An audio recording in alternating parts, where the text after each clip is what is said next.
of the center. Yeah. So today we have the founder of the center, Ms. Aparajita Sethi, with us today. Thank you so much for joining.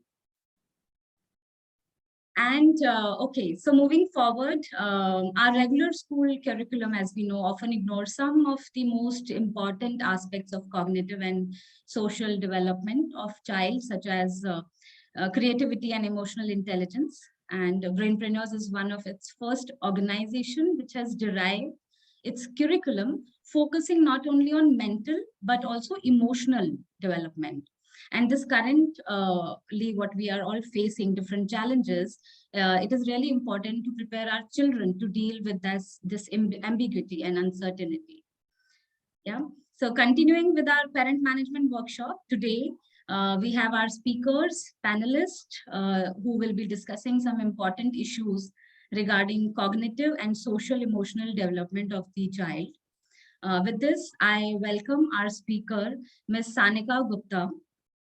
She has done her master's in cognitive science from IIT, and for 2 years is working as a research scientist in Brainpreneurs. And our panelist, Ms. Aparajita Selatia, who is an MPhil adolescent psychologist and a rehab psychologist with around 5 years experience, and she's also working with Brainpreneurs. And we have another panelist, Ms. Soumya Rashid. She is a clinical and rehabilitation psychologist with more than 15 years of experience, and she's also with Brainpreneurs. I welcome all of you. Thank you so much for joining today. Sanika, over to you. Thank you so much, ma'am, for welcoming me and having me here to share my views and opinions. I think, can I share my slide? Yeah. Okay. So I'll be discussing today about holistic learning and the 5Cs EI curriculum that Brainpreneurs keep talking about, and what exactly is that, and why have we chosen 5Cs EI. I'll be using Hindi and English both, because I think language should not be one of the barriers why our message doesn't reach the parents or people directly and in the right manner. So जब ब्रेनप्रेन्योर start हुआ था, हमारे 5 main pillars हमने start किए थे as cognitive analysis, critical thinking, creativity, communication and collaboration. But आगे specially during the pandemic and जैसे जैसे हम लोगों ने खुद करिकुलम्स डिजाइन करने शुरू किए, वी रियलाइज कि इमोशनल एंड सोशल वेलबींग एक ऐसा एस्पेक्ट है जिसको अक्सर निग्लेक्ट बहुत ज्यादा किया जाता है in specially in our academic career. हम लोग का जो स्कूल एक्सपोजर है वो बहुत ज्यादा और अचीवमेंट ओरिएंटेड है कि ऐसा होता है कि बच्चे आइदर प्रेशर कैसे करें या एंजाइटी, सैडनेस, डिप्रेशन ऐसी चीजें हैं जो वो अक्सर फेस करते हैं, बट नोबडी एड्रेसेस देम. उस चीज को हम लोग बहुत ज्यादा इग्नोर कर देते हैं. सो thinking a lot about that, हम लोगों ने इमोशनल इंटेलिजेंस पे काफी ज्यादा फोकस करना स्टार्ट किया एंड कई सारे अपने करिकुलम्स डिजाइन किए जो बच्चे के इमोशनल डेवलपमेंट के लिए बहुत इंपॉर्टेंट हो रहा है. एक बेसिक इंट्रोडक्शन मैं दूंगी यहाँ पे कि हमारे जो ब्रेन का डेवलपमेंट है वो 3rd जेस्टेशनल वीक से स्टार्ट हो जाता है एंड एडोलेसेंस तक एज तक रहता है. कई सारे रिसर्च ऐसा कहते हैं कि इवन आफ्टर एडोलेसेंट वो ब्रेन डेवलपमेंट हमारा कंटिन्यू होता है. आई थिंक सिंस हमारे पास बहुत सारे पेरेंट्स हैं, आप लोगों ने भी ये चीज ऑब्जर्व की होगी कि जो टीनेज फेज होता है वहां पे बच्चे बहुत ज्यादा इम्पल्सिव हो जाते हैं या रिबेलियस हो जाते हैं, अपनी मन मर्जी का काम करने का उनका जो मना करो वो ज्यादा करते हैं. सो उस टाइम पे हमारा ब्रेन स्टिल डेवलपिंग मोड पे होता है और रैशनल पार्ट हमारा जो ब्रेन का है जो एक कैलकुलेटेड डिसीजन ले सके वो पूरी तरीके से डेवलप नहीं होता. सो इस वजह से हम कई सारे ऐसे फीचर्स देखते हैं जो एक टीनेज ब्रेन में या teenage and adolescent age group में हम लोग नोटिस करते हैं. Now another important thing that we need to pay attention to is that genes and environment दोनों बहुत इंपॉर्टेंट रोल प्ले करते हैं एक बच्चे के डेवलपमेंट में. Hello, I am audible right? Yes. So genes and environment both play a very important role in the proper development of the child. So कई बार हमारे कई सारे जेनेटिक लिमिटेशंस के होने के बाद भी हमारा एनवायरनमेंट हमें किस तरीके से शेप कर रहा है, वो चीज हमारे डेवलपमेंट में, एक बच्चे के डेवलपमेंट में बहुत ज्यादा मैटर करता है। जो प्री स्कूल का पीरियड होता है, जो अर्ली ब्रेन होता है, वो सबसे ज्यादा फ्लेक्सिबल टाइम होता है, सबसे इंपॉर्टेंट टाइम होता है फॉर द डेवलपमेंट। सो उस टाइम पे हम लोग जितना अच्छा स्टिमुलेशन या एनवायरनमेंट प्रोवाइड करेंगे, हमें ये नहीं सोचना चाहिए कि बच्चा सुन नहीं रहा या देख नहीं रहा तो ये भूल जाएगा, बड़ा होकर से याद नहीं रहेगा। ईच एंड एवरीथिंग, हमारा हर एक एक्सपीरियंस वो चीज हमें शेप अप करता है स्टार्टिंग से ही। And by the age of 6 years हमारा ब्रेन 90% ऑलमोस्ट डेवलप हो चुका होता है। एक डेवलपिंग ब्रेन की कनेक्टिविटी सबसे ज्यादा होती है। जैसे हमारे हिंदी में हम लोग क्या कहते थे, कच्चा घड़ा जिसको आप जिस तरीके से मोल्ड कर दो उस तरीके से वो बन जाता है। सिमिलरली आपका एक डेवलपिंग ब्रेन ज्यादा फ्लेक्सिबल होता है to learn more and more. Brain development के भी कई सारे स्टेजेस होते हैं एंड एक क्रिटिकल पीरियड हम लोग कहते हैं कि डेवलपमेंट में होता है कि उस पर्टिकुलर एज ग्रुप में अगर ये इस तरीके का एक लर्निंग हम बच्चे को देंगे तो उसके ग्रोथ के लिए सबसे ज्यादा इंपॉर्टेंट रहेगा। फॉर एग्जाम्पल, इसका बहुत अच्छा एग्जाम्पल है लैंग्वेज का, कि 2 to 6 to 7 years का जो एज ग्रुप होता है वो लैंग्वेज डेवलपमेंट के लिए बहुत इंपॉर्टेंट है। हम लोग अगर लेटर स्टेज में, जैसे मैं अगर अभी चाहूँ कि मैं जर्मन सीख लूँ या मैंडरिन सीखना चाहूँ तो मेरे लिए बहुत डिफिकल्ट हो जाएगा। लेकिन अगर आप एक 5 साल या 6 साल के बच्चे को एक फॉरेन लैंग्वेज का कोर्स देना शुरू करेंगे तो मुझसे जल्दी वो चीज सीख जाएगा, क्योंकि उस टाइम पे एक तो ब्रेन हमारा क्रिटिकल पीरियड में, प्लस हमारे ब्रेन के कनेक्शंस डेवलपिंग स्टेज पर हैं। सो इस वजह से अर्ली इंटरवेंशन इतना इंपॉर्टेंट रोल प्ले करता है। ये चीज मैं थोड़ा सा इस चीज पे आई एलैबोरेट कि हम लोग बहुत ज्यादा फोकस करते हैं कि अगर आप अपने बच्चे में कोई माइलस्टोन देख रहे हैं कि जो उसने फुलफिल नहीं किया है, तो इंस्टेड ऑफ इग्नोरिंग दैट कि थोड़ा और वेट करके देखें, उस को जल्दी से जल्द आप कंसल्ट कराइए कि early intervention in case there is something जो कि इशू है, जो साइकोलॉजिस्ट फिगर आउट कर रहे हैं, आपके डॉक्टर्स फिगर आउट कर रहे हैं, तो हम जल्दी से जल्दी अगर उससे डील करना शुरू करेंगे तो उसके डेवलपमेंट के लिए वो चीज बेटर होगी। Specially for example in case of speech, अगर एक एज के बाद स्पीच नहीं आई है तो फिर लेटर एज में वो स्पीच का आना बहुत ही ज्यादा मुश्किल हो जाता है। इस वजह से early intervention plays a very very important role in the development of a neurodiverse child. Environmental inputs उतना ही इम्पोर्टेंस रोल प्ले करते हैं। जितना ज्यादा हम बच्चों से इंटरेक्ट करेंगे एक अर्ली एज में, जितना वो अपने एनवायरनमेंट को मैनिपुलेट कर सकता है, टॉयज हो गए या सिबलिंग्स के साथ खेलना हो गया एक्सेट्रा, उतना ही ज्यादा उनका डेवलपमेंट एंड ग्रोथ हम लोग देखते हैं। सो लैंग्वेज का मैंने आपको एग्जांपल दिया कि जिस तरीके से अगर हम लोग अर्ली इंटरवेंशन रोल प्ले करेंगे, सो लैंग्वेज जो विंडो ऑफ अपॉर्चुनिटी है, इसको हमें ध्यान में रखना बहुत जरूरी होता है। नाउ ब्रेनट्रेनर्स का एक छोटा सा I want to explain that हम लोगों का जो पढ़ाने का तरीका है या हम लोगों ने जो एक्सपीरियंशियल लर्निंग मेथोडोलॉजी को अडेप्ट किया है वो एग्जैक्टली क्या है। एक्सपीरियंशियल लर्निंग का मतलब है आप एक्सपीरियंस करके सीखें। आप उस एक किसी भी एक कॉन्सेप्ट को जब हम लोग एक्सपीरियंस करते हैं या खुद से परफॉर्म करते हैं तो लर्निंग क्या वो बेटर होती है, instead of a bookish learning, एक एकेडमिक लर्निंग, एक फॉर्मूला को रटने से और उसी फॉर्मूला को एक सम में बार बार प्रैक्टिस करना, गलती करना, बट अगेन एक्सपीरियंस करके उस चीज को सीखना, या उस चीज को हम लोग एक एक्टिविटी में डेवलप कर लेते हैं बहुत इजीली एंड उस एक्टिविटी के थ्रू हम लोग बच्चे को कोई कॉन्सेप्ट सिखाने की कोशिश करते हैं। I give you one example. हमारे one of our experiential learning trainers, she is not here with us in this webinar, but Lily ma'am, उन्होंने ये चीज देखी थी कि एक बार एक बच्चे ने उनसे वेरी सिंपल सा क्वेश्चन पूछा कि व्हेन यू बॉयल मिल्क वो जल जाता है, but when you boil water वो इवेपोरेट होता है। सो ये दोनों लिक्विड है, बट दोनों में डिफरेंस क्यों है? सो शी सेड कि instead of answering just go explore and see कि ऐसा क्यों होता है, you think about it from your side and then we can figure out together कि ऐसा है तो फिर ऐसा क्यों है।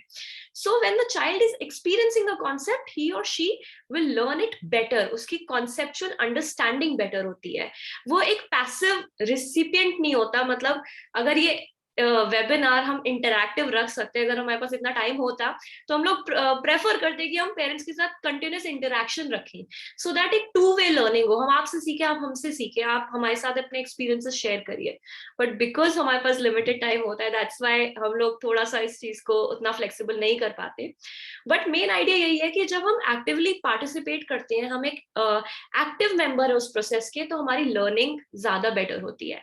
अनकन्वेंशनल टीचिंग मेथड है ये, स्कूल्स में यूजुअली हमारे यहाँ इस तरीके की मेथोडोलॉजी फॉलो नहीं होती है, क्योंकि बच्चे बहुत ज्यादा हैं, टीचर्स कम हैं, बहुत सारा करिकुलम कवर करना होता है। सो उन सब लिमिटेशंस की वजह से, या कई और भी ट्रेडिशनल मेथड्स जो हम लोग नहीं ब्रेक कर पाते इतना इजीली, हम लोग नहीं आराम से ये मेथोडोलॉजी अडॉप्ट कर पाते हैं।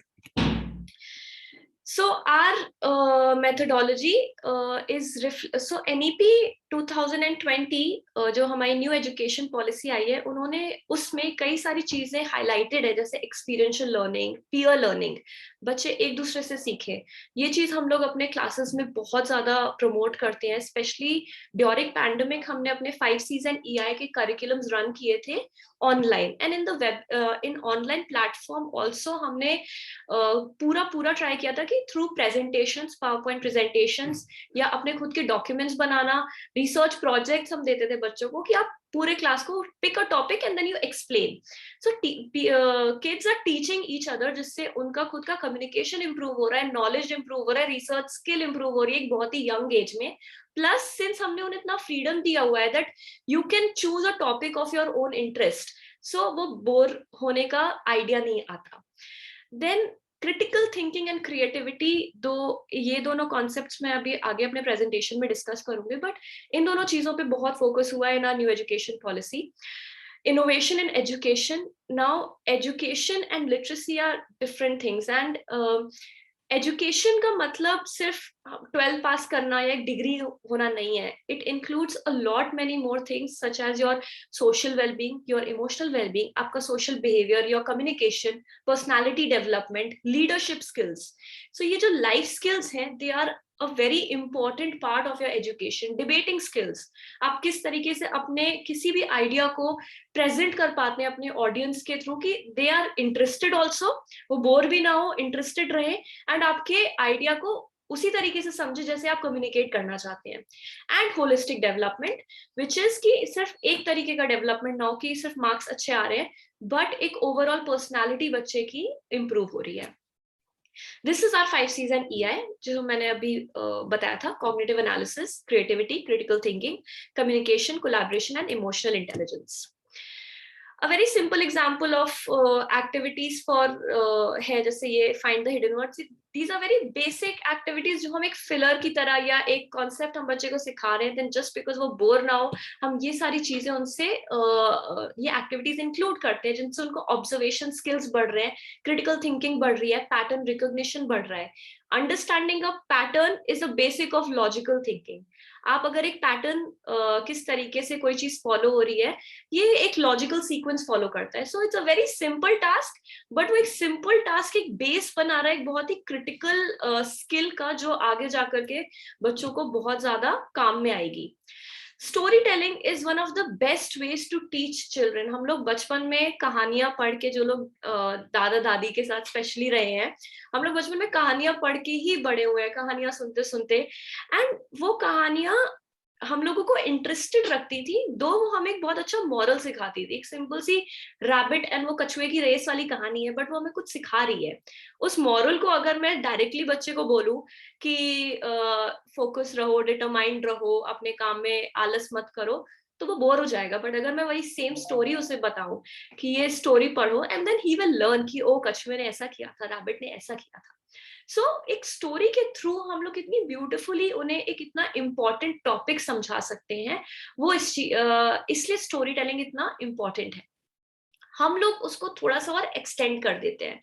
हम लोग विटी टेल्स का काफी यूज करते हैं, हम लोग थोड़ी रेयर स्टोरीज पिक करते हैं, और ऐसी स्टोरीज पिक करते हैं जिसको हम लोग थोड़ा सा और एक्सटेंड कर सकें। Then we ask kids to relate it to their real life incidents. जैसे हमने कोई टॉपिक पिक किया कि बुलिंग का टॉपिक ले लिया कि क्या बुली करना सही है गलत है, उसके बाद वो स्टोरी खत्म होने के बाद तो ऑफ कोर्स हमें रिजल्ट मिलेगा कि bullying is a bad thing, आपको बुली नहीं करना चाहिए, बट क्या हम उसको एक्सटेंड कैसे करें, हम बच्चे के अंदर वो स्किल इम्बाइब कैसे करें कि ना तो वो बुली हो ना ही वो किसी और को बुली करे. So we extend it, we give assignments, we make them understand कि उस चीज की इंपॉर्टेंस क्या है, अगर कुछ करना है तो क्यों करना है. Critical thinking is our ability to think logically and take informed decision. हम लोग pros and cons देख ले कि अच्छा ये करने से ऐसा भी हो सकता है वैसा भी हो सकता है, एडवांटेज क्या है डिसएडवांटेज क्या है, ये सारी चीजें सोच समझ के बच्चा या हम लोग एक डिसीजन लें. एंड ये डिसीजन मेकिंग स्किल बहुत डिफिकल्ट होती है, हमें लगता है कि ये बहुत इजी है, बट अगर आपको अपनी लाइफ में कोई बहुत डिफिकल्ट डिसीजन लेना होगा या कोई बहुत इंपॉर्टेंट डिसीजन लेना होगा, से मुझे डिसाइड करना है कि मैं कौन से कॉलेज में जाऊँ 12th के बाद, मैं 50 लोगों से पूछती हूँ, मुझे पता है कि मुझे हिस्ट्री पढ़ना पसंद है, मुझे करना यही चाहिए, लेकिन मैं अपने पेरेंट्स से पूछूंगी, मैं अपने टीचर से पूछूंगी, मैं अपने फ्रेंड से पूछूंगी, एंड देन मैं डिसीजन लूंगी. So it is a simple thing, आपको पता है आपको करना क्या है, लेकिन वो डिसीजन लेना, एक्चुअली उस मोमेंट पे रीच करना एंड उस चीज की रिस्पॉन्सिबिलिटी लेना बहुत डिफिकल्ट होता है. एंड अगर हम स्टार्टिंग से ये स्किल्स बच्चों में इन्वाइट करेंगे तो आगे जाकर के उनको इश्यूज नहीं होंगे या प्रॉब्लम्स नहीं होगी, कंफ्यूजन्स नहीं होंगे, या एंजाइटी जो आज के टाइम में इतना कॉमन वर्ड हमने स्पेशली 2 साल में सुना, एंजाइटी डिप्रेशन सुन सुन के हम लोग पैंडेमिक में परेशान हो चुके हैं. एंजाइटी, घबराहट की क्या हो जाएगा, या कोविड के टाइम में जब हम कोविड डेथ्स देखते थे या नंबर्स देखते थे, अभी हम लोग थर्ड वेरिएंट, नए वेरिएंट के बारे में इतना सुन रहे हैं, एंजाइटी हम लोगों में आ रही है. एज एन एडल्ट हमें पता है कि हम बड़े हैं and still we feel anxious. So as a child जिन्होंने अभी लाइफ इतनी एक्सपीरियंस भी नहीं की है, उनके लिए वो एंजाइटी से डील करना हमसे भी ज्यादा डिफिकल्ट हो सकता है. So just because to take care of their future in this way, कि we should make sure कि ऐसी कुछ situation के लिए हम उन्हें prepared रखें so that they can take their own independent decision, अपने decisions को खुद ले पाएं. Around 7 years of age एक egocentric thinking कम होने लगती है, मतलब मेरे से अपने से related, and they start. सो इसका एक छोटा सा इम्प्लीमेंटेशन या एक एक्सटेंशन हम ये कर सकते हैं कि क्या हम इस एज के बाद उन्हें दूसरों का पर्सपेक्टिव समझना सिखा सकते हैं. This activity we did a story of 6 and 9, कि एक बोर्ड पे 6 लिखा है, सामने वाले को वो 9 दिख रहा है, मुझे वो 6 दिख रहा है, हम दोनों फाइट करते जा रहे हैं बिना समझे कि उसकी साइड से तो वो 9 है बट मेरी साइड से 6 है. सो अपनी जगह वो भी सही है, अपनी जगह मैं भी सही हूँ, बट बच्चों में अक्सर ये चीज समझनी थोड़ी सी मुश्किल होती है. So how can we make them understand, हम उन्हें किस तरीके से पर्सपेक्टिव अंडरस्टैंडिंग उनके अंदर डेवलप कर सकते हैं सो दैट वो स्टबर्ननेस ना आए या वो अंडरस्टैंडिंग उनमें क्रिएट हो. इसमें हम लोग कई तरीके की एक्टिविटीज, जैसे मैंने आपको अभी 6 and 9 का एग्जांपल दिया, वो यूज करते हैं. But apart from that critical thinking में हम लोग सुडोकू पजल्स हो गए, मैथमेटिकल पजल्स हो गए, मैंने स्टार्ट में दिखा था हिडन वर्ड वाला एक वो पजल्स हो गए, ये सारी चीजें हम लोग इम्प्लीमेंट करते हैं. क्रिएटिविटी में एक चीज बहुत इंपॉर्टेंट है समझने की, क्रिएटिविटी का मतलब पेंटिंग और गाना नहीं होता सिर्फ. क्रिएटिविटी वो एक टाइप की क्रिएटिविटी है, बट क्रिएटिविटी का मतलब है कि आप अपने गिवन, आपके पास जो भी रिसोर्सेज हैं, जैसे आपका माइंड, सबसे इंपॉर्टेंट आपका माइंड हो जाता है आपका सबसे बड़ा resource, your body, your goods and जो भी आपके पास आसपास मटेरियल है, उनको यूज करके आप कैसे कोई नया आइडिया, नई चीज, बिल्कुल आउट ऑफ द बॉक्स चीज बनाए. इमेजिनेशन क्रिएटिविटी के लिए आप इमेजिन कर सकते हैं तो आप ऑफ कोर्स आप उस चीज को इम्प्लीमेंट भी कर सकते हैं. And to enhance that curiosity generate करना एंड उसे कंटिन्यू रखना इज वेरी इंपॉर्टेंट. जब हम बड़े होने लगते हैं तो हमारे अंदर curiosity for some reason it starts dying और डिक्लाइनिंग. मुझे जानना है कुछ, बट कौन इतनी मेहनत करे, लैपटॉप पे जाए, गूगल करे, इतना सारा information, what do I do. But at early age when your child is asking why, कि ऐसा क्यों होता है, वैसा क्यों होता है, ये क्या है, वो क्या है, इन सारे क्वेश्चंस को हमें एनकरेज करना चाहिए सो दैट बच्चों की क्रिएटिविटी ना जाए, वो कंटिन्यू रखें. देन हमारे पास कई सारे उस चीज के लिए एक्टिविटीज है, like squiggle, painting, story composition. This is a squiggle, it's a random सा एक लाइन है ये, बट इस चीज को देख करके मैंने जब ये सेशन लिया था विद चिल्ड्रन, 8 बच्चों ने 8 के 8 ने एक डिफरेंट चीज बनाई थी, एक छोटी सी इस लाइन से, एंड मैंने भी अलग चीज बनाई थी। सो हम लोगों ने इसी लाइन से 9 डिफरेंट चीजें निकाली थी। That is what creativity is.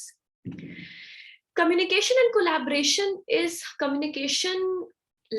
कई स्टडीज ऐसा कहती हैं कि लैंग्वेज हमारी डेवलप ही हुई है ताकि हम अच्छे से कम्युनिकेट कर सके। बट एक सक्सेसफुल कम्युनिकेशन का मतलब है कि मैं अपने आइडियाज को करेक्टली आप तक पहुंचा पा रही हूँ, जो मैं बोलना चाहती हूँ और आप जो समझ रहे हैं, वो दोनों चीजें सेम होनी चाहिए। ऐसा नहीं होना चाहिए कि मैं कहना कुछ चाह रही हूँ बट मेरा मैसेज गलत पहुंच रहा है। अगर ये हो रहा है मतलब मेरे कम्युनिकेशन में कुछ ना कुछ फॉल्ट है। इस वजह से कम्युनिकेशन बहुत ज्यादा इंपॉर्टेंट है, स्पेशली आज के टाइम में, बिकॉज सब कुछ इंटरनेट, वर्चुअल, जूम, फोन, इन सब के थ्रू हम लोग कर रहे हैं। हम लोग आंसर भी लिख रहे हैं तो हम कम्युनिकेट कर रहे हैं in written language. So communication हमारे लिए बहुत बेसिक एंड इम्पॉर्टेंट नीड है। कोलैबोरेशन इज इम्पॉर्टेंट बिकॉज हम लोग अकेले कोई काम नहीं कर सकते। लाइक वी नीड, हम बात भी करें तो 2 लोग उसमें इन्वॉल्व हैं। हम लोग बात कर रहे हैं, डिस्कस कर रहे हैं, तो मैं अपने ऑडियंस को कुछ कम्युनिकेट कर रही हूँ। So even this is the collaboration. We do things together to reach maximum people, and it will help in growth and development of all of us. मेरा कम्युनिकेशन भी इंप्रूव होगा एंड आप तक जो मेरा मैसेज पहुंच रहा है, आप लोग को इस प्रेजेंटेशन में से एटलीस्ट 30 सेकेंड्स का कुछ तो मटेरियल होगा जो थोड़ा बहुत रेलेवेंट लगेगा, एंड आप उस चीज को रिमेम्बर, याद रखेंगे इस वेबिनार के बाद। अच्छा, ये चीज सीखी थी, ये चीज अच्छी है या इम्पोर्टेंट है। हम लोग की जो अप्रोच रहती है बच्चों को लेकर के, वो बहुत कोलैबोरेटिव रहती है। हम बच्चों को ये नहीं समझते कि ये बच्चा है या ये हमसे कम है, इसको कम पता है। हम इक्वली लर्न करते हैं। हमारे ट्रेनर्स एक मॉडरेटर का रोल प्ले करते हैं। हम लोग के जो टीचर्स हैं वो अपनी खुद की क्रिएटिविटी कंटिन्यूसली डेवलप करते रहते हैं, बिकॉज कुछ ना कुछ बच्चों को एंगेज रखने के लिए हमें भी नया चाहिए होता है। हम लोग इंश्योर करते हैं कि एक हेल्दी कंपटीशन मेंटेन करे बच्चों के बीच में। कई सारे हमारे एक्टिविटीज ऐसे होते हैं जिसमें करेक्ट या इनकरेक्ट आंसर होता है, बट यहाँ पे एक बहुत इंपॉर्टेंट रोल है एक टीचर का या एक ट्रेनर का, एजुकेटर का, कि हम लोग बच्चों को अगर ये बोल देंगे ना कि नहीं तुम्हारा जवाब गलत है, ऐसा पॉसिबल है कि वो इतना बुरा लगे उसे, या वो एम्बैरेस्ड हो, वो अशेम फील करे कि नेक्स्ट टाइम वो जवाब ही ना दे, वो अपने शेल में चला जाए, पार्टिसिपेट करना बंद कर दे।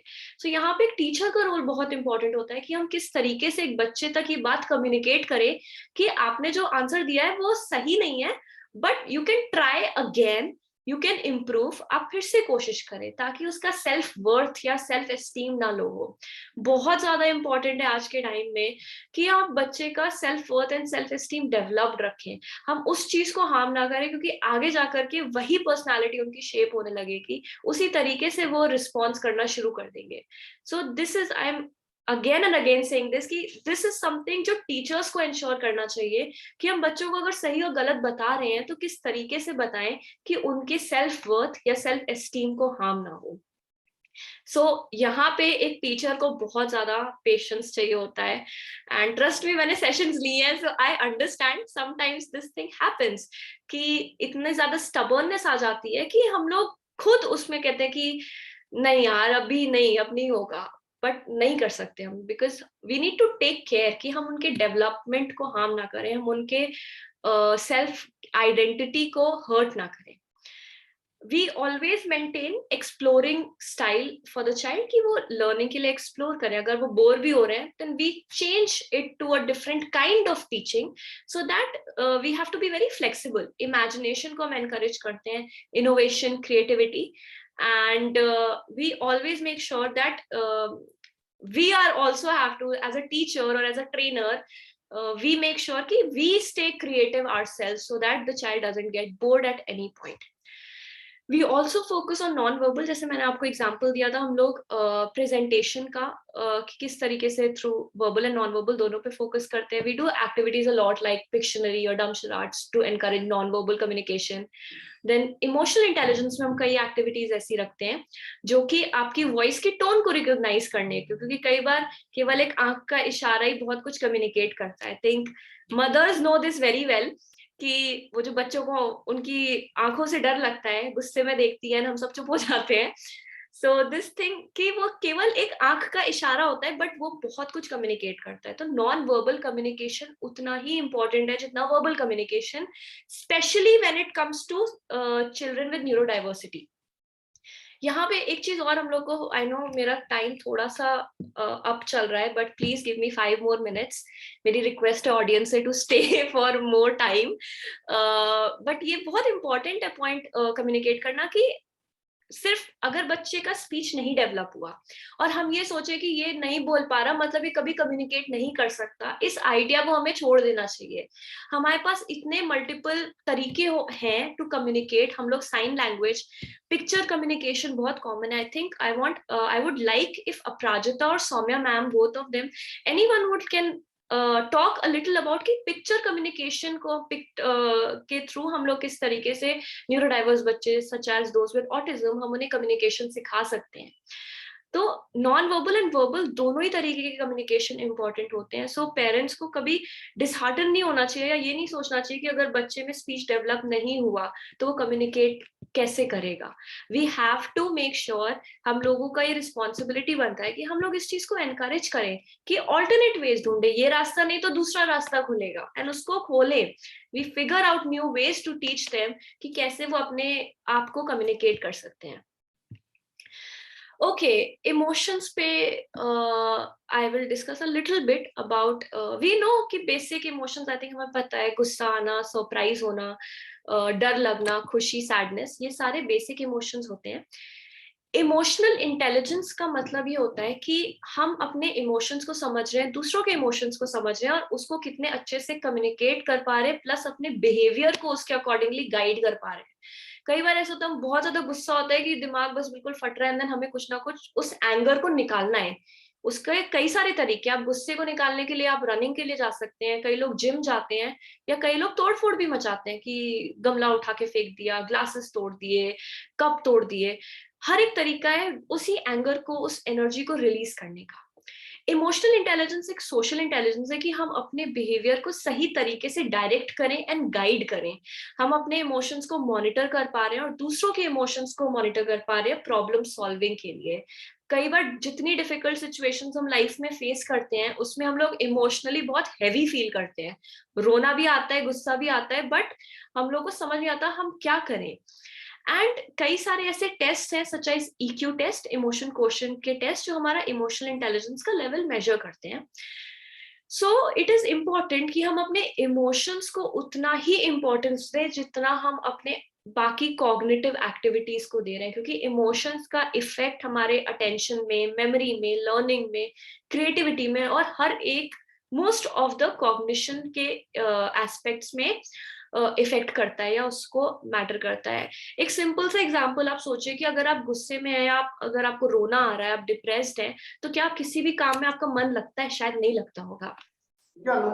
इस तरीके की एक्टिविटीज हम लोग इसकी activities now since as ma'am mentioned, Shaili ma'am, कि Brainpreneurs one of the first organisations है जिन्होंने EQ को अपने करिकुलम का इतना इंपॉर्टेंट हिस्सा बनाया हुआ है, इक्वली इंपॉर्टेंट हिस्सा बनाया हुआ है। इसलिए हम लोग जो एक्टिविटीज बनाते हैं थोड़ी सी नई है, थोड़ी डिफरेंट है, यूनिक है, एंड हम लोग इनको एक्सप्लोर करते हैं बच्चों के साथ कि हम लोग आप उस चीज को इम्प्लीमेंट करिए and we see how it is helping them. इसका कितना पॉजिटिव इम्पैक्ट हम लोगों ने देखा है। एक बहुत सिंपल एक्टिविटीज को हम लोग इमोशंस के थ्रू इम्प्लीमेंट करते हैं। एक सिंपल एग्जांपल मैं आपको दे सकती हूँ कि एक इमोशन बॉक्स हम लोगों ने क्रिएट किया था, जिसमें हम लोगों ने 4 सिंपल बॉक्सेस लिए थे, उस पे 4 डिफरेंट इमोशंस लिख दिए थे, happy, sad, angry and fear. And activity was कि आपको 10 डेज तक इस बॉक्स में वो चीजें फिल इन करनी है जो आपको ये चीज फील कराते हैं, सो दैट इससे आपकी सेल्फ अवेयरनेस बढ़ रही है। कई बार में I face this thing, I don't know, I think other people might also face, कि आपका मूड ऑफ है बट आपको पता नहीं कि क्या हुआ है, आज बस मूड ऑफ है, कुछ ना कुछ बात है बट आप खुद नहीं समझ पा रहे हैं। ये सेल्फ एक्सप्लोरेशन या इंट्रोस्पेक्शन करने से हमें पता चलेगा कि ओके, कुछ ना कुछ तो ट्रिगर रहा होगा, मे बी आप उस चीज के बारे में अवेयर नहीं है बट होगा जरूर। Plus for emotional intelligence to develop, you have to be a good listener. आपको बच्चों को सुनना बहुत जरूरी है, वो क्या कहना चाह रहे हैं उनकी पूरी बात समझिए। कई बार ऐसा होता है कि वो अपनी बात बताना चाहते हैं बट हम लोग अपने में बिजी रहते हैं या निग्लेक्ट कर देते हैं उसे। क्या पता बच्चा एक्चुअली कुछ ना कुछ सफर कर रहा हो, परेशान हो, अपसेट हो, एंग्शियस हो, वो कहना भी चाह रहा है बट शायद हमने वो साइंस नहीं देखे, हमने नोटिस ही नहीं किया। बच्चा 4 दिन से वो मुझे बोल रहा है आज भूख नहीं है मम्मा, आज नहीं खाना। एंड वी सेड कि चल कोई नहीं, भूख नहीं लगी होगी। पर अगर वो 4 दिन तक नहीं खा रहा है, क्या पता कुछ एक्चुअली हुआ हो कि वो 4 दिन तक नहीं खाया उसने खाना। दिस इज वन एग्जाम्पल कि इट इज पॉसिबल, ये चीज हो सकती है। सो इमोशनल इंटेलिजेंस में आपको बी योर सेल्फ, पहला वर्ड कि you have to be yourself. आप अपने, ये ऐसी चीज नहीं है कि हम उसको आपको एक पॉइंटर्स दे दे कि ये 10 चीजें करिए और आप इमोशनली इंटेलिजेंट बन जाएंगे, नहीं। ये चीजें आपको एक स्किल है जो आप ओवर द टाइम डेवलप करेंगे। एक्टिविटीज बहुत जरूरी है इसके लिए, बट कई सारे एक्टिविटीज हम लोग करते भी हैं, जैसे मैंने एक एग्जांपल दिया, प्लस अपने पर्सनल एक्सपीरियंसेस, जैसे मैंने अभी आई थिंक 2-3 एग्जांपल्स तो दिए होंगे अपने खुद के लाइफ के, कि उनको सोच करके हम नई एक्टिविटीज बनाते हैं। जो लिटरेचर में निकला है, नया रिसर्च हुआ है कुछ, उसको हम लोग कोशिश करते हैं। एंड अगेन यहाँ पे भी मुझे मेंशन करना है अबाउट न्यूरो डाइवर्स चिल्ड्रन, कि it's easier for a neurotypical to tell कि mom I am not feeling well today, मम्मा आज मेरा मूड बहुत ऑफ है, आज ना मुझे ना बड़ा रोना आ रहा है। बट शायद एक बच्चा ऑटिज्म में वो चीज नहीं बता पाए, उस तरीके से कम्युनिकेट ना कर पाए, तो ये चीज इवन मोर डिफिकल्ट हो जाती है। पर इसका ये मतलब नहीं है कि उनके अंदर इमोशंस है नहीं, या वो इमोशंस फील नहीं करते। वो ऑफकोर्स इमोशंस फील करते हैं, बट उसका करेक्ट आउटलेट हमें अभी भी फिगर आउट करना है। So in case of neurodiverse children like ADHD or autism, emotional intelligence और भी ज्यादा important हो जाती है to work on. ये एक सिंपल सा व्हील ऑफ इमोशंस का एग्जाम्पल मैंने दिया हुआ है कि कितने सारे इमोशंस हैं। ये फिर भी बहुत कम है, ये एक छोटा सा इमेज है बस, कि हमें लगता है कि 7, 8, 10, 15 इमोशंस शायद हम नाम कर दें, but there are a lot many more emotions जो कि बाकियों से थोड़े से डिफरेंट है। एक छोटा सा example, I think this is just give me 2 more minutes, and anger का, कि गुस्सा एक बहुत ही बेसिक सा इमोशन है। एक छोटे से बच्चे से लेके एक बुढ़े से दादाजी तक सबको गुस्सा आता है, अलग अलग बातों पे आता है। बट कई बार उस गुस्से की वजह एम्बैरेसमेंट हो सकती है, नर्वसनेस हो सकती है, स्कैर्ड, हमें डर लग रहा है इस वजह से हो सकता है।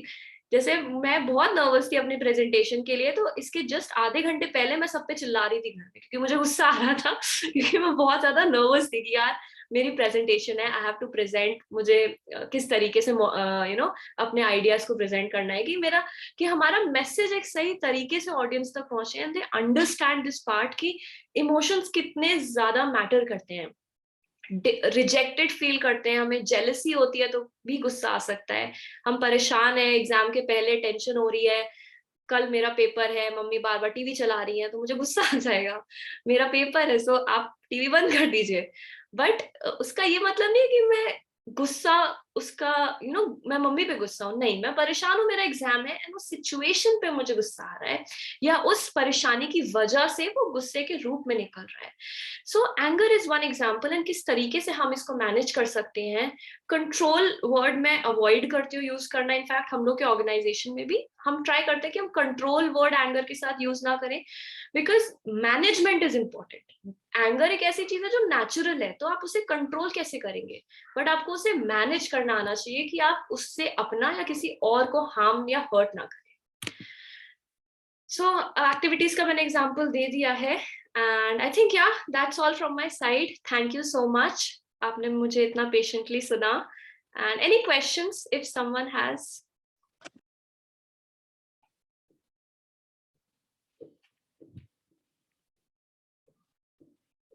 Shelly ma'am, do we have any questions from the audience? Yes, Anika, just give me a second.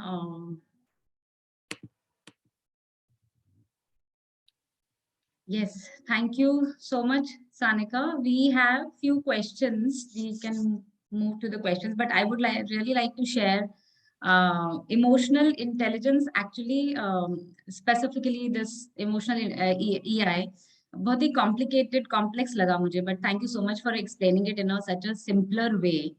So related to this, we have this question which I would like to ask Aparajita. What kind of EI can be developed in neurodiverse children? Okay. Hi, Shelly, and thank you for your question. What kind of EI we can develop in neurodiverse children?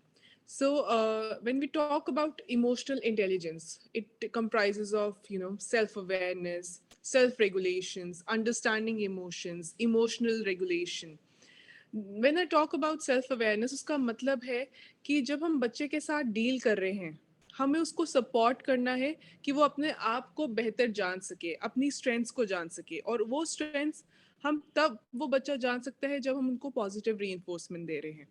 जब उन्होंने कुछ भी अच्छा task किया है उसको appreciate करें कि हाँ आप इसमें अच्छे हो, और जब हमें ऐसा लगता है कि हाँ इनको थोड़ी और मेहनत की ज़रूरत है, तो उनको बताना कि दिस इज समथिंग, हम इसके ऊपर और अच्छे से काम कर सकते हैं। जैसे सानिका ने बोला है कि हमें बच्चे को ये नहीं बताना है कि आप ये नहीं कर सकते, बट हमें उसे इनकरेज करना है कि वो चीज़ कैसे करे। तो कहीं ना कहीं सेल्फ अवेयरनेस, उनकी स्ट्रेंथ्स एंड एरियाज जहाँ पे वो अच्छा काम कर सकते हैं, उनको उसको पहचानना बहुत ज़रूरी है। एंड सेकेंडली, जैसे मैंने कहा, emotional intelligence, emotional regulation.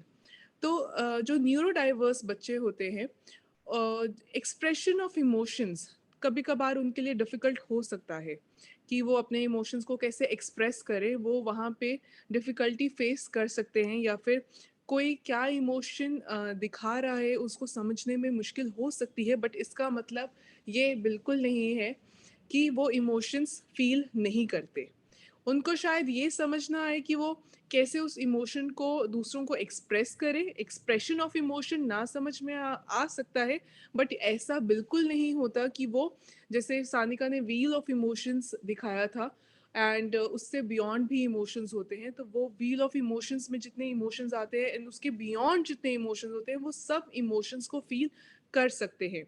But as individuals और एज अ थेरेपिस्ट और पेरेंट्स, टीचर्स, हमारा जो रिस्पॉन्सिबिलिटी बनता है वो ये बनता है कि हम उस बच्चे को सिखाएं कि उस इमोशंस को एक्सप्रेस कैसे करना है। नाउ अब हम उसे कैसे सिखाएंगे? ज़रूरी है कि हम लेबल करें इमोशंस को किसी भी नेचुरल कॉन्टेक्स्ट में। सपोज करते हैं, जैसे एक बच्चा है जो न्यूरो डाइवर्स है और उसकी सिस्टर है जो कि स्माइल कर रही है। So in that natural context, the mother can tell the child कि देखो, your sister is smiling, that means she is happy, right? तो इससे बच्चा समझता है कि जब कोई मुस्कुरा रहा है तो वो खुश है, या कभी कोई कोई आंसू निकाल रहा है तो वो रो रहा है, मतलब दिल में कहीं सैडनेस है। तो नेचुरल कॉन्टेक्स्ट में इमोशंस को लेबल करना ज़रूरी है। दूसरी चीज़ ज़रूरी है कि हम we are more responsive, respond करना। जैसे अगर बच्चा स्माइल कर रहा है तो उसको बताना कि अरे आप स्माइल कर रही हो, इसका मतलब आप खुश हो, राइट? दूसरी चीज़ जो हम बहुत अच्छे से यूज़ कर सकते हैं वो है बुक्स। मैं, अगर जो पेरेंट्स मुझे सुन रहे हैं उनके लिए मैं एक बुक रिकमेंड कर सकते हैं, how are you feeling. So this one of the books जो इमोशंस पे बेस्ड है, ये अमेजोन पे by Molly Potto, you can get it on Amazon as well.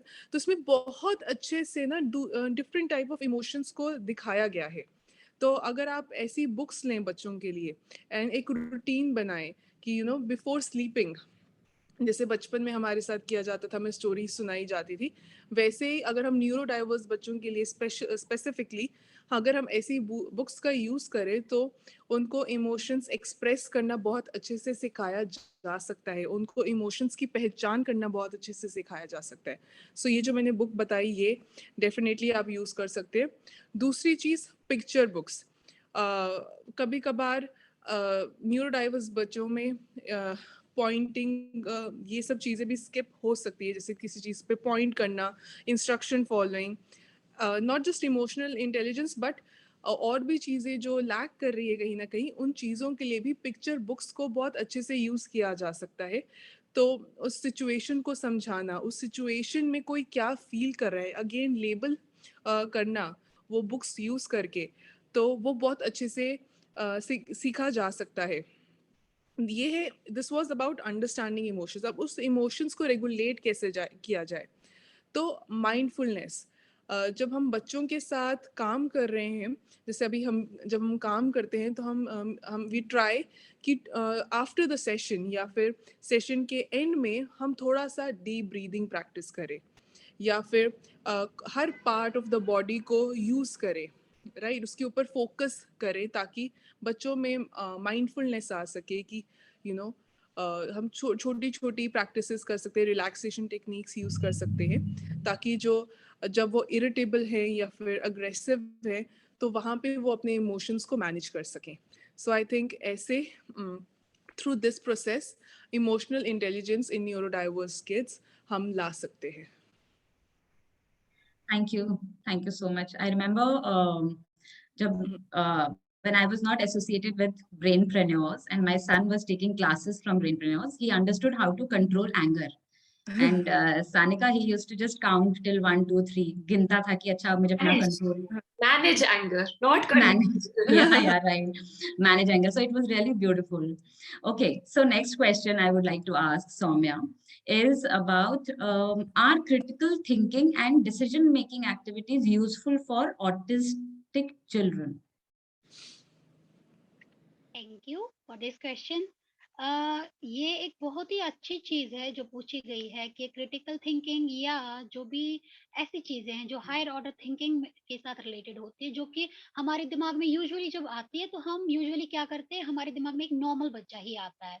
हम कभी क्रिटिकल थिंकिंग को किसी न्यूरो डाइवर्स बच्चे के साथ कनेक्ट ही नहीं कर पाते हैं, या अगर कर भी पाते हैं तो बहुत डिफिकल्टी के साथ कर पाते हैं.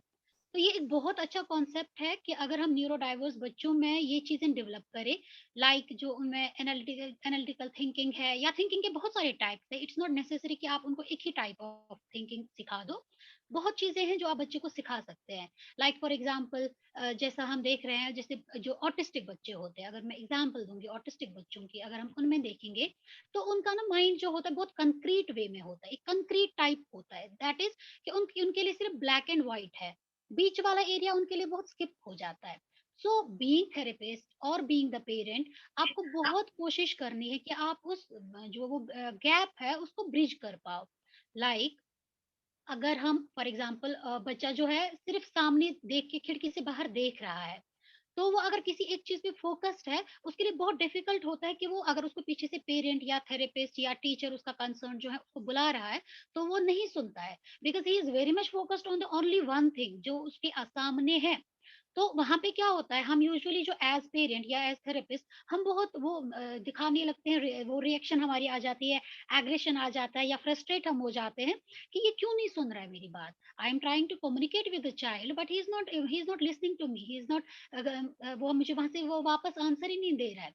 बट एक्चुअल में क्या हो रहा होता है, क्योंकि उनका माइंड उसी तरीके से डेवलप हो रहा होता है बचपन से ही, कि वो बहुत सेंसिटिव होते हैं, बिकॉज उनके सेंसरी इश्यूज बहुत होते हैं. तो उसमें क्या हो जाता है, लाइक फॉर एग्जांपल उनके लिए एक चिड़िया अगर थोड़ा सा साउंड कर रही है, उसके लिए भी वो बड़ा मैग्नीफाई होके वो आ जाता है. बाहर से गाड़ी चल रही है, वो भी बहुत मैग्नीफाइंग साउंड में उसके लिए आ जाती है. तो उस चक्कर में, उन चीजों को मीनिंग देने के चक्कर में, वो हमारी आवाज नहीं सुन पा रहा है, तो जिसकी वजह से वो मुझे वापस वहां से जवाब नहीं दे रहा है.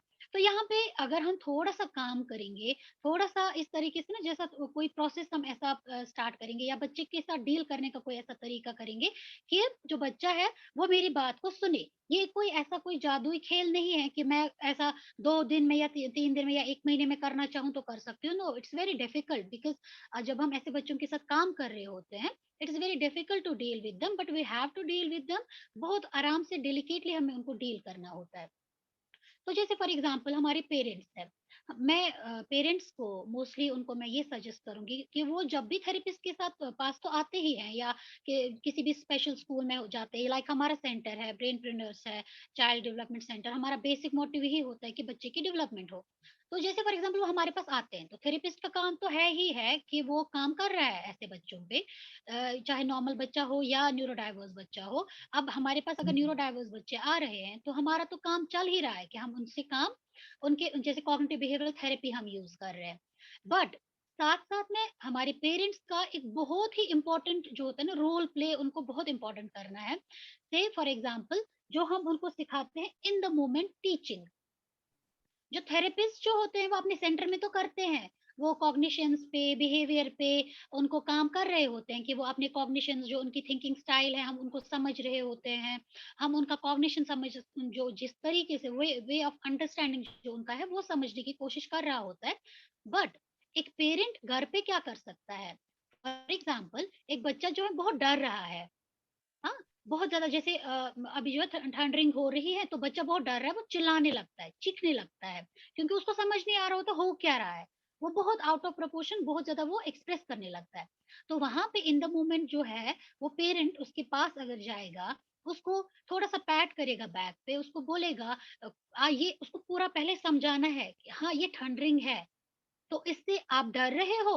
तो हमें जैसे अभी बहुत सारे लोग जो है, हमारे जो पैनलिस्ट भी है, हमारे स्पीकर जी बहुत उन्होंने इस पे बोला कि we have to make the child understand कि वो जो फील कर रहा है, हमें उसको उसका नाम देना है, उसका उसको पता होना चाहिए कि what I am feeling, how I have to express the things, because how तो तभी आएगा जब उसको पता चलेगा व्हाट आई एम फीलिंग। तो हाउ पे हम तभी काम कर पाएंगे कि वो कैसे वो एक्सप्रेस कर रहा है। से फॉर एग्जाम्पल, अब जो ये पेरेंट है उसको वो हग कर रहा है, बिकॉज़ जो न्यूरो डाइवर्स बच्चे होते हैं, इन एक चीज़ मैं यहाँ पे बहुत इम्पोर्टेंट बोलना चाहूँगी, जो हमारे पेरेंट्स के लिए बहुत इम्पोर्टेंट है, वो ये है कि ऐसे बच्चे जो होते हैं, स्पेशली न्यूरो डाइवर्स बच्चे जो होते हैं, या ऑटिस्टिक, इनमें से अगर हम एक एग्जांपल ले लें, उनके लिए अगर हम बॉडीली टच करें इन अ राइट वे, जहाँ पे पहले उनको समझाना है कि राइट जो है, गुड टच, बैड टच के बारे में। अब जो एज पेरेंट उस बच्चे को वो फिजिकली टच करके, पैट करके उसको समझा रहा है कि थंडरिंग तो हो रही है, लेकिन कोई बात नहीं, मैं आपके साथ हूँ, we have to deal with it. तो हम क्या कोशिश कर रहे हैं, हम इसकी इस कंक्रीट चीज को थोड़ा-सा वो मोल्ड करने की कोशिश कर रहे हैं। तो इन द मोमेंट टीचिंग बहुत ही अच्छा एक तरीका है, जिससे हम एक बच्चे में एनालिटिकल थिंकिंग या क्रिटिकल थिंकिंग जो है, उसमें वो डेवलप कर सकते हैं। या बहुत सारी चीज़ें ऐसी हैं जो हम बच्चों के साथ ये चीज़ें ना हम काम कर सकते हैं उन चीज़ों पे, जिससे बच्चे की थिंकिंग या जो उसके इमोशंस है, उस पे वो काम कर पाए। और एक और चीज़ मैं यहाँ पे एक छोटी-सी चीज़ ऐड करना चाहूँगी, बिकॉज़ इमोशनल इंटेलिजेंस, ये तो आई होप कि मैंने क्वेश्चन का आंसर दे दिया है, but I just want to add something जो थोड़ा-सा इससे हटके है, हटके भी नहीं, इसी के रिलेटेड ही है, बट बिट जो ये है, जैसे इमोशनल इंटेलिजेंस के बारे में अभी तक बहुत बात हो रही है, और ये जो इमोशनल इंटेलिजेंस का कॉन्सेप्ट है, बहुत ही अच्छा, बहुत ही वास्ट कॉन्सेप्ट है। ऐसा अभी तक मुझे लगता है, जैसे अगर मैं अपनी कश्मीर की ही बात करूँगी, कोई ऐसा सेंटर नहीं है, कोई ऐसा स्कूल नहीं है, कोई ऐसी जगह नहीं है जहाँ पे इस पे काम करना शुरू किया गया हो। बिकॉज़ एवरीवन थिंक्स कि ये बहुत ही एक जो है वास्ट चीज़ है, एक बहुत ही सब्जेक्टिव तरीके की चीज़ है। जी, हम इस पे काम अगर करेंगे तो हमें कैसे पता चलेगा व्हाट वी आर डूइंग। तो जो ईक्यू है, एक बच्चे में डेवलप करना, या ईक्यू जो बच्चे में ऑलरेडी है, उसको डेवलप करना, उसको मोल्ड करना, उसको सही तरीके से फ्लोरिश करना, एक थेरेपिस्ट या टीचर या पेरेंट का बहुत इंपॉर्टेंट रोल इसमें है। एक बारी आपने बच्चे के इमोशंस को मैनेज कर लिया, एक बारी आपने बच्चे को सिखा दिया कि वो अपने खुद के इमोशंस को कैसे मैनेज कर सकते हैं, जो उसकी बाकी की लाइफ है, वो आप ट्रस्ट करिए, उसकी बाकी की लाइफ जो है ना, बहुत अच्छे से निकल जाएगी, बहुत अच्छे से वो सब चीज़ों को हैंडल करेगा। उसको बाकी चीज़ों की ज़रूरत ही नहीं पड़ेगी। तो वहाँ पे एक चीज़ मैं यही बोलूँगी पेरेंट्स पे, कि बच्चों के इमोशंस पे बहुत आप फ़ोकस करिए, इन चीज़ों को नेग्लेक्ट मत करिए। Thank you. Thank I you hope Saumya. मैंने इस आंसर दिया हो। या थैंक यू सो मच। इस पे एक और क्वेश्चन इससे रिलेटेड है, बट मुझे उससे पहले ये पूछना है कि Aparajita, if you can answer this, that autistic और एडीएचडी के केसेस में क्या मेमोरी इम्प्रूव हो सकती है? How how how can we improve their memory? Aparajita, you are on mute, sorry. Okay, thank you Shaili for the question again. ज़रूर memory improve हो सकती है। शैली, जब हम न्यूरो डाइवर्स बच्चों के बारे में बात करते हैं ना, तो कॉम्प्रिहेंशन को लेकर काफ़ी टाइम मोस्टली बच्चों में ये इशू होता है कॉम्प्रिहेंशन को लेकर, right. Too much of information जब हम प्रोवाइड करते हैं, it can be too much overwhelming for the child, क्योंकि एकदम से जब इंफॉर्मेशन बच्चे को देते हैं तो रिसेप्टिव लैंग्वेज में कभी कभार इशू होने की वजह से एकदम से वो सारी इंफॉर्मेशन वो नहीं समझ पाते। सो इसलिए ज़रूरी है कि जो भी हम टास्क दे रहे हैं, उनको हम टास्क को ब्रेक करके दें। ऐसा नहीं कि सारी चीज़ें एकदम से बता दें, बट उनको ब्रेक करके दें, ताकि बच्चे को जितना वो अंडरस्टैंड कर पाएगा, उतना ही वो मेमोराइज भी कर पाएगा। दूसरी चीज़ है कि हम लिख कर, जैसे हमारे पास बच्चे आते थे तो जब हम ऑडिटरी क्यूज यूज़ कर रहे हैं और जब हम राइटिंग में चीज़ें दे रहे हैं तो वो दोनों ज़्यादा काम करते हैं। और हर बच्चा डिफरेंट होता है तो हर बच्चा डिफरेंट तरीके से भी सीखता है। सो कुछ बच्चे विजुअल क्यूज़ को अच्छा रिस्पॉन्ड करते हैं, कुछ लोग ऑडिटरी को अच्छा रिस्पॉन्ड करते हैं, तो और कुछ लोग मिक्स कॉम्बिनेशन को अच्छा रिस्पॉन्ड करते हैं। तो इसलिए ज़रूरी है कि हम देखें कि कौन से बच्चे के लिए कौन सा बेस्ट सूटेबल है। देन हम अपने उनकी जो मेमोरी है उसके साथ थोड़ा एक्सपेरिमेंट यूज़ कर सकते हैं, जैसे कि पोइम्स के थ्रू, म्यूज़िक के थ्रू या निमोनिक डिवाइसेस के थ्रू। अगर हम ये एलिमेंट्स अपने टीचिंग टेक्निक्स में यूज़ करेंगे ना, तो उनका जो मेमोरी है, उसको मेमोराइज करने का जो वे है वो बेटर होगा, वो ज़्यादा देर तक उसको रिटेन कर पाएंगे। नेक्स्ट इज चेक लिस्ट बनाना। जैसे वो घर पे आते हैं, उनका बैग कहाँ पे, फॉर एग्जांपल वो कहीं कोई वार्डरोब है या फिर कहीं कोई स्पेस है जहाँ वो बैग रखते हैं, तो स्पेसेस को अलॉट करना कि आपने ये जो काम किया है अब आपको यहाँ पे ही करना है। सो ये क्या हो जाता है, इवेंचुअली वो एक हैबिट में तब्दील हो जाता है। सो दे डोंट फॉरगेट कि अच्छा आज मैं आया हूँ तो मुझे ये चीज़ ऐसे ऑर्गेनाइज करनी है। सो आई थिंक स्पेसेस को अलॉट करना कि आपने जब आप वापस आ रहे हैं तो आपने ये जगह ये चीज़ यहाँ छोड़नी है, ये वहाँ पे रखना है। तो अगर हम ये अलॉट करेंगे तो again it is very easy for them to memorise things. तो बस ये छोटे टिप्स हैं जो अगर हम बच्चों को देंगे या फिर अपनी टेक्निक्स में यूज़ करेंगे तो मेमोरी बहुत अच्छे से इम्प्रूव हो सकती है। Thank you. Thank you, Pratita. So, next question that we have from parents is on anxiety. Soumya, जो आप पहले बता रहे थे उससे रिलेटेड ही है, ये है कि अगर न्यूरो डाइवर्स बच्चों में एंजाइटी है, वो एक्सप्रेस नहीं कर पाते हैं जैसे आप बता रहे थे, और लाइक न्यूरोटिपिकल अच्छे से एक्सप्रेस भी कर सकते हैं अगर उनको हम वो नाम दे दें कि क्या चल रहा है उनके दिमाग में, which is again a parenting thing that I have learned. So anxiety हम कैसे पता करेंगे न्यूरो डाइवर्स चिल्ड्रन में कि है और कैसे है? एक्चुअली जो है एंजाइटी तो सब में होती है। तो पहले मैं थोड़ा सा इसके बारे में बोलूंगी, बिकॉज एंजाइटी तो सब में होती है। ऐसा कुछ नहीं है कि जो न्यूरोटिपिकल बच्चा है या न्यूरोडाइवर्स बच्चा है इनमें कोई डिफरेंस है इस चीज में। बट हाँ, difference is in expression, how they are expressing, are they able to express their emotions, उस चीज में थोड़ा सा डिफरेंस आता है। अगर हम एंजाइटी की बात करें तो ये इन इटसेल्फ अभी, स्पेशली अभी वाले कॉन्टेक्स्ट में अगर हम देखेंगे तो बहुत बढ़ गई है एंजाइटी। बड़ों में भी, और बच्चों की तो बात ही नहीं है। और नॉर्मल बच्चों को छोड़ के न्यूरो डाइवर्स बच्चों की तो बात ही नहीं है, कितनी अभी एंजाइटी बढ़ गई है। बिकॉज हम बहुत बात करते रहते हैं how we can manage anxiety in adult, in normal children, उसके बारे में तो बहुत बात होती है। But how we can manage anxiety in neuro diverse children, उस पर मुझे आई डोंट थिंक कि अभी तक I have not heard anything about it कि किसी ने इस पे बात करी है in any webinar, in any seminar और in any thing like that. But ऐसा कुछ नहीं है कि उनमें इमोशंस नहीं होते, बट हाँ, क्योंकि हमें पता है कि न्यूरो डाइवर्स बच्चे जो होते हैं वो एक्सप्रेस नहीं कर पाते हैं। जो ऑटिस्टिक बच्चा है, वो अगर उसको एंजाइटी हो रही है किसी चीज के साथ, और ये बहुत देखा गया है, this is a scientifically proven thing, कि जो न्यूरो डाइवर्स बच्चे होते हैं, स्पेशली जो ऑटिज्म के बच्चे होते हैं, उनमें बहुत एंजाइटी पाई गई है। सोशल एंजाइटी उनमें बहुत होती है, उनमें सेपरेशन एंजाइटी बहुत हो सकती है। Social anxiety in the sense कि जब वो दो चार लोगों के साथ बैठते हैं तो बहुत डर जाते हैं, they can't able to express, वो बात नहीं कर पाते, वो आई कांटेक्ट मेंटेन नहीं कर पाते हैं, तो वहां पे वो बहुत सहम से जाते हैं, तो एंजाइटी आ जाती है। या आपने देखा होगा बहुत सारे ऐसे बच्चे होते हैं कि जैसे फॉर एग्जांपल उनको सुबह सेंटर में छोड़ दिया उनकी मामा ने, तो बहुत रोने लगते हैं। एक नॉर्मल बच्चा भी करता है, लेकिन एक ऑटिस्टिक बच्चा भी करता है। बट यहाँ पे एक डिफरेंस है, नॉर्मल बच्चा तो बोल रहा है कि मुझे मामा के पास जाना है, मुझे मामा ने यहाँ पे क्यों अकेले छोड़ा, मुझे उनके साथ ही रहना है। लेकिन जो न्यूरोडाइवर्स बच्चा है वो बोल नहीं पाता है, वो इसको वर्बली बोल नहीं, वर्बलाइज नहीं कर पाता है। But we as parents, as therapist should observe the behaviour of the child. ऐसा कुछ नहीं है अभी कि कोई ऐसी स्केल नहीं है, कोई ऐसा इंस्ट्रूमेंट नहीं है जिससे हम इन बच्चों का ये एंजाइटी लेवल जो है ना वो वेक कर पाए। बिकॉज जो भी चीजें ऐसी हैं, जो भी ऑब्जेक्टिव हमारे पास डेटा आ जाता है, उसके लिए उनका वर्बलाइज करना बहुत इंपॉर्टेंट है। अब जब हमें पता है कि basically they are not able to verbalise their emotions, तो बहुत हम पेरेंट्स पे इसके बारे में डिपेंड करता है, पेरेंट क्या रिपोर्ट देता है, पेरेंटल रिपोर्ट्स बहुत इंपॉर्टेंट है इस बारे में। और दूसरी बात जो एज थेरेपिस्ट हम कर सकते हैं दैट इज कि उनका जो रूटीन का बिहेवियर है, लाइक इडियोसिंक्रेटिक जो बिहेवियर उनका है, जो इनकी एक्टिविटीज है, हम उनको नोटिस करें। फॉर एग्जाम्पल हमारे सेंटर में बच्चा एक है, वो कंटिन्यूअसली आज तक तो बैठ रहा होता था, कॉपरेट कर रहा है थेरेपिस्ट के साथ, लेकिन अभी क्या हो रहा है, 10 मिनट से कंटिन्यू विंडो से बाहर देख रहा है, वो अंदर नहीं आ रहा है, या अंदर अगर रूम में भी है तो विंडो खुली है या विंडो से बाहर देख रहा है, फोकस नहीं कर पाता है वो।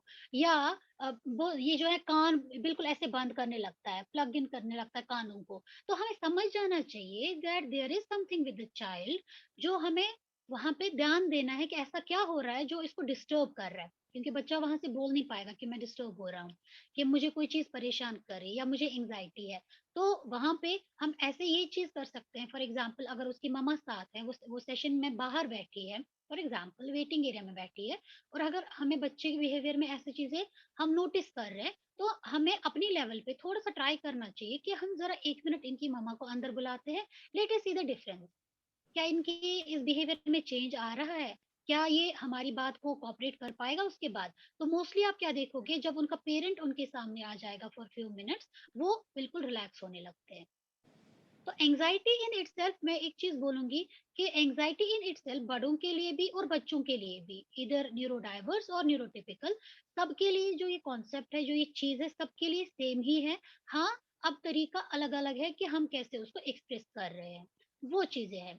अब जो ये थोड़ा सा मैंने सेपरेशन एंजाइटी के बारे में बोला, जो कि बहुत देखा गया है इन बच्चों में, तो सेपरेशन एंजाइटी थोड़ा सा मैं यहाँ पे डिफाइन कर दूंगी फॉर द पेरेंट्स जो हमें सुन रहे हैं अभी, थोड़ा उनको भी पता चले कि ये सेपरेशन एंजाइटी होती क्या है। तो एक्चुअली क्या हो जाता है, एक जो अटैचमेंट फिगर होती है एक बच्चे की, अटैचमेंट फिगर मींस एक ऐसा पर्सन होता है जिसके साथ वो इमोशनली बहुत ज्यादा अटैच्ड होता है, जो इस बच्चे को लगता है कि इसके बगैर मैं इनकम्प्लीट हूँ, अगर ये मुझे छोड़ के जाएगा तो मैं क्या करूंगा, I will not be able to survive. तो वो बहुत उस जो अटैचमेंट फिगर है उस पर बहुत वो डिपेंड होता है। तो अगर थोड़ा 5 मिनट भी 10 मिनट भी वो अटैचमेंट फिगर उससे दूर चली जाती है, तो एक बच्चा जो है उसको इनकन्वीनियंस होने लगती है, वो डरने लगता है, उसको एंग्जाइटी होने लगती है, और वो बहुत ट्राई करता है कि मैं इस अटैचमेंट फिगर के पास जाऊं। उसके लिए वो गुस्सा भी कर सकता है, वो रोएगा, वो अलग टाइप्स के एग्रेशन दिखाएगा, वो हेड बैंग करेगा। तो हमें समझना है कि क्या इसकी वजह क्या है, जो ये एक्शन दिखा रहा है, what could be the reason behind it. तो वो एक साइकोलॉजिस्ट, एक थेरेपिस्ट जो भी उसके साथ कंसर्न काम कर रहे हैं, उनको बहुत समझने की जरूरत है कि ये चीज जो ये दिखा रहा है, जो ये एग्रेशन दिखा रहा है या एंग्जाइटी जो इसमें आ रही है, इसकी वजह क्या है।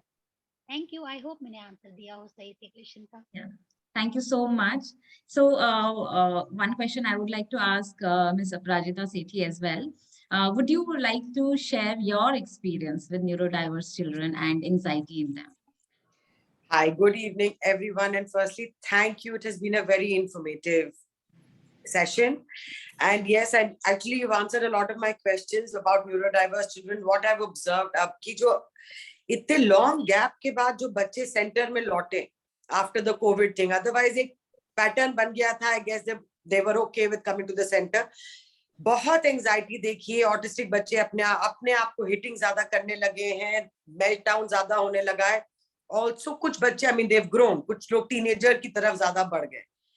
And today you have answered that question very well, that they are having anxiety but they don't know how to express it, and neither do we know how to cope with that. तो ये जो इनकी emotional issues है, जो शायद अब एक teenager की तरफ से आ रहे हैं, या जो 1.5 साल से बच्चे घर बैठे और अब बाहर निकले. सो आई एम ऑब्जर्विंग दिस, न्यूरोडाइवर्स बच्चों में बहुत एंजाइटी है, उससे बिहेवियर बहुत डिफरेंट टाइप का, जो पहले हम नहीं देखते थे. वो बच्चा सेंटर में आता था और वो ठीक था. अब I mean there are more meltdowns in a week. There would be, वो productivity का time कम हो गया, so that we are observing.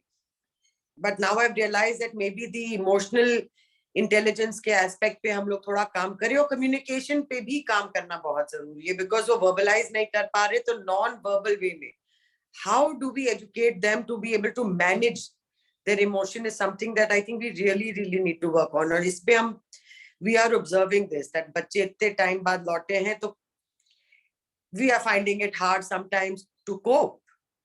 because there are so many issues and they've learned so many different behaviors and so many techniques to really, they'll throw their bag, they'll shout, they'll hit themselves more, or there are many things. And sometimes we are also at our wit's end ki, what do you do? But ये जो ma'am ने अभी Rashida ma'am ने सब explain किया कि mother या जो फिगर है उनका, मे बी उनको अंदर लाके for a little while give them that security. And I think these are very, very valid points that will probably help us, because we are going through that and some days are totally non-productive because we are just managing that behavior. So this is what we are experiencing right now. And would you like to say something about today's workshop? I think today's workshop was brilliant, because honestly, we all go through these things when you are running a center, especially for children with neurodiversity. And these are very basic issues we cope with on a daily basis. कि अगर speech नहीं है and नहीं आ रही, then that means कि क्या वो communicate ही नहीं कर सकता. The fact, the way Sanika explained that we can picture exchange communication system, चाहे वो sign language हो, या emotionally उनको happy, sad, angry और उस तरह से card से उसको explain किया जाए. This has been very eye-opening for me, really, because many times you realize some breakthrough in terms of teaching करा ही नहीं पाते, या learning पे focus ही नहीं कर पाते because we are unable to communicate. And ये सारे aspects have been covered beautifully. And my teachers had also joined today's workshop and everything. And I'm quite excited to try all of this. And you people have really very beautifully covered all these aspects for us. Thank you so very much. Thank you so much. We have a few more questions. I also have many questions towards this, but I think in the interest of time, we will have to close the session today and keep these questions for next webinar that we have on 11th December. So this slide that you're seeing, this has the information and links on how to reach out to us. You can take a screenshot if you want, and if you need, you can you take a screenshot, and if you can send us the feedback, comments, or ideas to make this webinar better in future. And for all upcoming webinars, we will be updating you on our social media platform. So I hope our attendees got some good insight, good thoughts, good insights on how to really take care of some practical, how to take care of practical steps to take care better for their children. And I would like to just close this session with the closing comments from every panelist and of course our speaker also. So starting with Soumya Rashid, would you like to share your closing comments towards this? Actually, मैं तो यही बोलूँगी that this was a very good program जो हम कर रहे हैं, and I hope कि हम ये आगे इसको extend कर पाए, because अभी जो हमारे साथ है बहुत कम लोग जुड़ पाएंगे इस तरीके से, क्योंकि हमारे जो मैक्सिमम पेरेंट्स है सबके पास फोन नहीं है, सबके पास इंटरनेट कनेक्टिविटी नहीं है. बट आई होप कि हम जो कर रहे हैं हम इसमें और भी आगे जाएं, जैसे ये स्पेशल बच्चे हमारे जो है हम उनको और स्पेशल फील कराएं, उनमें जो भी एबिलिटीज है उनको बाहर हम निकाल के आए और पूरी दुनिया को दिखाएं कि वो क्या कर सकते हैं. सो आई होप कि हम इसमें बहुत आगे जाए. Aprajita? I would just like to say that I hope that we work on our emotional intelligence too, so that हम वही emotional intelligence से दूसरों को भी सिखा पाएं, बच्चों को सिखा पाएं. So let's take care of our own emotional quotient so that we can help others as well. Thank you. And Sanika? I think I just want to say कि as Aprajita rightly said कि emotional intelligence को importance देना बहुत ज़्यादा ज़रूरी है, especially आज के time में. And pandemic ने especially I think हम लोगों को ये चीज़ realize तो कराई है कि social and emotional well-being भी matter करती है equally, and शायद ज़्यादा, क्योंकि real life skills में यही चीज़ें हैं जो आपको better बनाती हैं या ज़्यादा काम आती हैं. So yeah. Thank you. With this, I would like to again thanks Ms. Aprajita Sethi, our panelist, Ms. Aprajita Salatia, Ms. Soumya Rashid, our speaker Sanika, and our all backend team for technical support for this webinar, and most importantly, the attendees for being there with us today. Thank you so much and take care, stay safe. Thank you. Thank you. Bye-bye.